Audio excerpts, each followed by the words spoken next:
Every day when I get home, I pour gasoline around the front door, and before the last ray of sunlight disappears, I bolt the doors and windows shut with 8-centimeter thick steel plates. Even so, I do not dare let my guard down. I even sleep in the bathtub holding my machine gun and my dog. The reason I am so cautious is those zombies outside could break into my house at any moment. This is a world ravaged by a virus. Humans and animals have mutated into zombie monsters that cannot tolerate sunlight. But I am lucky I survived because I am immune to the virus. And I always believed there had to be others like me. So every day I wander the city streets with my dog, trying to find other survivors. But unfortunately, I never find any survivors.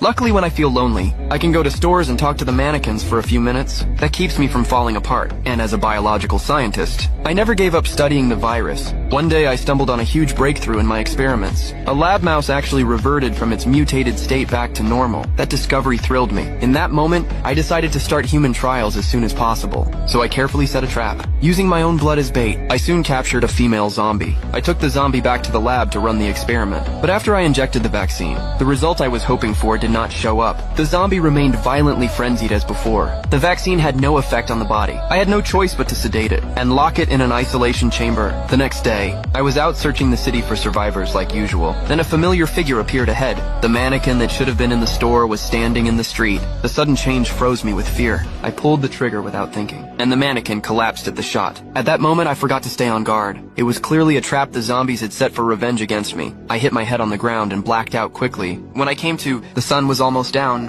and the whole city would become the territory of the zombies. So I mustered all my strength and cut the rope, but when I fell, I accidentally stabbed my thigh with the knife. A desperate scream echoed through the whole city. At the same time, the zombies released the leashes on their hunting dogs, but luckily a strip of sunlight was still holding them back. They did not dare come forward. I could not think about much else. I pushed through the pain and backed away quickly, because there was a pistol in the car that could save me. As the last sliver of sunlight disappeared, the hunting dogs charged immediately. Luckily, at the critical moment, my dog bravely leapt out, and I managed to grab the pistol. I then took out all the hunting dogs. But unfortunately, during the fight, my dog was bitten by a hunting dog. Now it could mutate at any moment, so I rushed it back home and vaccinated it. But then an accident happened.